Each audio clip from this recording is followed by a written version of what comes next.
और बंगाल का भी कहा मान्यवर, डिटेल स्टेटमेंट नित्यानंद जी पढ़ेगी, मतलब मैं स्ट्रक्चर्ड स्टेटमेंट नहीं दे रहा हूं, सिर्फ स्पष्टताएं कर रहा हूं। मान्यवर बंगाल का भी कहा, हमने 6,244 करोड़ रुपया 14 से 24 तक बंगाल के अप्रूव किए हैं, और जिस प्रकार से इनके खर्च का हिसाब आता है इस हिसाब से रिलीज होते हैं, उसमें से 4,619 4619 करोड़ रुपया हमने रीएम्बर्स कर दिया है, मगर वहां थोड़ा प्रॉब्लम है हिसाब भेजने में। अब वो तो मैं अच्छे से नहीं कर सकता साहब, बंगाल ने ही करना पड़ेगा। अकाउंट देना पड़ता है तो सरकार है, कोई पॉलिटिकल पार्टी नहीं है ना। सरकार के कुछ रूल्स होते हैं, रेगुलेशन होते हैं, अकाउंटिंग सिस्टम होती है, एजी का ऑडिट होता है। हम किसी को नहीं मानेंगे तो थोड़ी तकलीफ आएगी, मगर धीरे धीरे आदत पड़ रही है, इंप्रूवमेंट आया है। इसीलिए 6244 में से 4619 करोड़ रुपया इनका रिलीज हो चुका है। और দর্শক শুনলেন আজকে পার্লামেন্টে কেন্দ্রের স্বরাষ্ট্রমন্ত্রী অমিত শাহ পরিষ্কার বলে দিলেন রাজ্যসভাতে দাঁড়িয়ে যে বাংলাতে যে টাকা দেওয়া হয় ডিজাস্টার ম্যানেজমেন্টের যে ব্যাপারে যে টাকা দেওয়া হয় সেই টাকার হিসেব ঠিকঠাক আসে না। আর এটা তো সরকার, এটা তো কোনো পলিটিক্যাল পার্টির ব্যাপার না। এখানে তো সবকিছু তো মেনটেন করতে হয়, হিসেব মেনটেন করতে হয়, ইত্যাদি সব রাখতে হয়। তো যদি হিসেব ঠিকঠাক না দেওয়া হয় তো কি করে টাকা পয়সা ছাড়া হবে? বাংলাতে পরিষ্কার বললেন, আপনারা শুনলেন যে বাংলাতে একটাই সমস্যা, হিসেবের সমস্যা, মানে হিসেব ঠিকঠাক আসে না। যদি হিসেব ঠিকঠাক না আসে তাহলে কি করে টাকা পয়সা ছাড়া যাবে? তো বরাদ্দের মধ্যে কত ছাড়া সেটার একটা ফিগার আপনারা শুনলেন, উনি বললেন। এবং একটা কথা বললেন, এবার আস্তে আস্তে হিসেবটা আসছে। আসলে ওই আর কি, চাপে পড়লে বাপের নাম, বা ঠেলায় না পড়লে বিড়াল গাছে ওঠে না, একটা কথা আছে না? যেহেতু টাকা পয়সা আটকে দেওয়া হয়েছে, হিসেব দাও তবে টাকা পাওয়া যাবে। তো সেই জন্য এখন হিসেব দিতে বাধ্য হচ্ছেন আর কি। যারা হিসেব দিচ্ছিলেন না তারা এখন দিতে বাধ্য হচ্ছেন। হিসেব এখন আসছে, তো আস্তে আস্তে টাকা দেওয়া হচ্ছে। কিন্তু তাও কত, অঙ্কটা কত শুনলেন দর্শক? 6,000 কোটি। 6,000 কোটির মধ্যে 4,000 সামথিং এর কথা যেটা শুনলেন আপনারা। তো কিন্তু এই রাজ্যের সরকারের হিসেবটা কত দেখবেন, লক্ষ কোটি চলে গেছে। নিজেদের মতো করে সব হিসেব বাড়িয়ে চাড়িয়ে ফদ্দ করে বসে আছেন।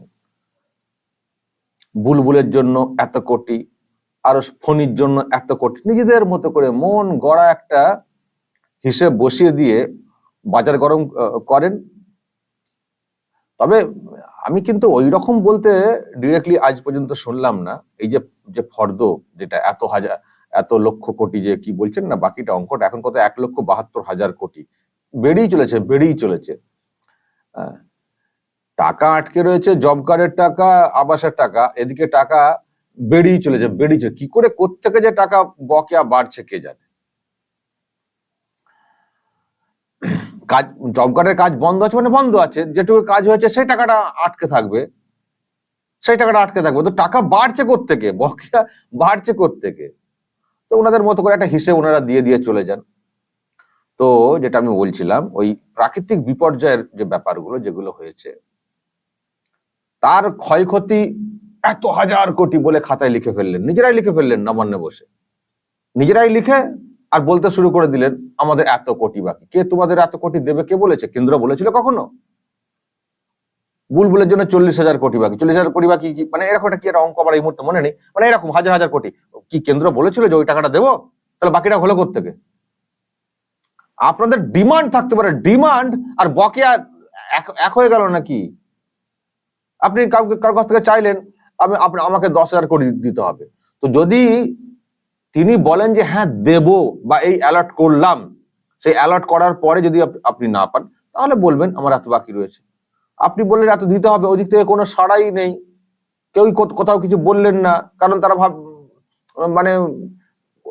মানে তারা পরিষ্কার ভেবেছেন যে ফালতু কথা, ফালতু দাবি, এত টাকা ক্ষতি হতে পারে না, আমল দেয়নি। তো তো আর আপনি ধরে নিচ্ছেন যে এত বকেয়া, এত প্রাপ্য, আপনি নিজেই চাইছেন, নিজেই বকেয়া করে ফেলছেন, করে করে 1,72,000 কোটি টাকা বাকি হয়ে গেল। আরে আমি যেটা বলছিলাম, এই যে ফর্দের যে তালিকা, আমি কিন্তু সেই তালিকা ধরে ধরে ওই যে পাট করে সেটা আমি কখনো পার্লামেন্টে বলতে শুনিনি। দেখবেন আপনারা কখনো শুনেছেন? ওই টোটাল অ্যামাউন্টটাও এখন বলে কিনা জানি না, যখনই পার্লামেন্টে ব্যাপার স্যাপার আসে, পার্লামেন্টের অন্দরের কথা বলছি আমি, রাজ্যসভা বা লোকসভা, সেখানে ওই জব কার্ডের বা আবাসের এই কথাগুলি শুনি। বাকি ওই যে 1,72,000 কোটি টাকা বকেয়া বাকি, এই কথা কোনোদিন আমি বিশেষ করে পাট করে ভেঙে যে বুলবুলে এত পাই, তারপরে আমফান আর সব ফণিতে এত পাই, এইরকম আমি আজ পর্যন্ত বলতে শুনিনি পার্লামেন্টে। ফলে যে কথাগুলো বাইরে বলেন তার আদৌ কোনো ভিত্তি আছে কিনা, খাতায় কলমে এর কোনো গুরুত্ব আছে কিনা, সেটা কিন্তু আমরা আজ পর্যন্ত বুঝতে পারলাম না। কারণ বাইরে বলছেন, পার্লামেন্টে তো এই অঙ্কটা তো কখনো বলেন না ওনারা। পার্লামেন্টে গোল গোল কথা, জব কার্ড আর এই আবাসের কথা বলে থাকেন, আর যত কথা এত কোটি বাকি সেটা বাইরে বলে থাকেন, রাস্তাঘাটে, মিডিয়াতে, এখানেই মানে ভাউতাবাজি বা ঢপবাজি, এটা যেন কোথাও একটা মনে হয় সামনে চলে আসে, যে যদি সত্যি এত বাকি তত্ত্বগত দিক দিয়ে বলা হচ্ছে, তাহলে পার্লামেন্টে প্রত্যেক এমপিরই তো এটা নিয়ে গলাবাজি করা উচিত। কেন তারা সেখানে গিয়ে চুপচাপ থাকেন? আর আজকে অমিত শাহ বলছেন কত, 6,000 সামথিং, এরকমই তো হবে, আবার কত হবে? তো তার তো বেশিরভাগ দিয়ে দেওয়া হয়েছে। আর দেওয়ার ক্ষেত্রে এই হিসেবে গন্ডগোলটা করে, হিসেব দিতে চায় না, টাকা নেব হিসেব দেব না। আরে জানো সেই পিতৃদেবের টাকা আর কি, যা খুশি করতে পারে, হিসেব দেবো না, হিসেব না দিলে একটা রেকর্ড তো মেনটেন করতে পারে। বাবা, এটা কি পলিটিক্যাল পার্টির ফান্ড নাকি যা খুশি করতে পারি দলগত হবে? একটা পাবলিক মানি, মানুষের টাকা। তো সেটাই বলেছেন আজকে একেবারে প্রকাশ্যে রাজ্যসভাতে দাঁড়িয়ে। আমার মনে হয় এটাও তো লজ্জাই পড়া উচিত, যে একটা রাজ্যের সরকার সম্পর্কে পার্লামেন্টে এই রকম কথা উঠছে যে এরা হিসেব দিতে চায় না, হিসেব ঠিক করে দেয় না। তো লজ্জা পাওয়া উচিত মমতা ব্যানার্জির সরকারের, যে বাইরে এসে এত ফুটানি মারেন আর পার্লামেন্টে দেশের মানুষের সামনে কেন্দ্রের হোম মিনিস্টার তিনি পরিষ্কার করে দিচ্ছেন যে সরকার রয়েছে বাংলাতে, তারা হিসেব দিতে চায় না, টাকা নেবে হিসেব দেবে না। এর থেকে লজ্জার আর কি আছে? এর থেকে লজ্জার আর কি আছে? দর্শক বলবেন এই ঢপবাজি। তবে আমি একটা কথা বলবো, যেগুলো আমরা আগে দেখছিলাম না। তৃণমূল কংগ্রেস প্রচুর ঢপবাজি করে, আমরা জানি, আপনারাও জানেন। কিন্তু এবার যে দেখছি কেন্দ্রের তরফ থেকে পার্লামেন্টে বা পার্লামেন্টের বাইরে ঢপবাজি ধরিয়ে দিয়ে রিয়াকশন দেওয়া হচ্ছে, এটা খুবই জরুরি ছিল। যে দিনের পর দিন ঢপবাজি করে যাওয়া, মানুষকে ভুল বোঝানো, কিন্তু কেন্দ্রীয় সরকার কখনো পার্লামেন্টে দাঁড়িয়ে মন্ত্রীরা বা এমপিরা বা পার্লামেন্টের বাইরে বিভিন্ন সংস্থা প্রেসমিট করে বা পোস্ট করে তারা কিন্তু ভুলটার সঙ্গে সঙ্গে ধরিয়ে দিচ্ছেন। এটা একটা বড় ব্যাপার। একতরফা এই যে ভুলভাল প্রচার, মানুষকে মিসগাইড করা, মিসলিড করা, সেটাকে কিন্তু আটকানো যাচ্ছে, অনেকটা আটকানো যাচ্ছে, একেবারে ফুটি ফাঁস করে দেওয়া বলতে পারি। আমরা দেখছি সৌগত রায়, কল্যাণ ব্যানার্জি, অন্যরা যারা সব ভুলভাল কথা বলছেন পার্লামেন্টে দাঁড়িয়ে, এবং এমন এটা আপনারা দেখলেন রাজ্যের মুখ্যমন্ত্রী নীতি আয়োগের বৈঠক থেকে বেরিয়েও ভুলভাল কথা বলেছিলেন, সেটাও কিন্তু প্রকাশ্যে ভুলটা ধরিয়ে দেওয়া হয়েছে দেশের মানুষের কাছে। এবং উনি যে কত বড় মিথ্যুক, কত মিথ্যা কথা বলছেন, সেটাকে একেবারে এক্সপোজ করে দেওয়া হয়েছে। এটা কিন্তু খুবই ভালো দিক। আমরা এই দাবিটা রাখবো, যারা এখানে রয়েছেন বিরোধী দলের, তারা হয়তো আরো বেশি করে নক করতে পারবেন, যে যখনই এই রাজ্যের সরকার বা শাসক দলের লোকজনদের তরফ থেকে ভুলভাল তথ্য দিয়ে বাজার গরম করার চেষ্টা করবেন, যেন সরকারিভাবে কেন্দ্রের তরফ থেকে তথ্য পেশ করে ঝামাটা ঘষে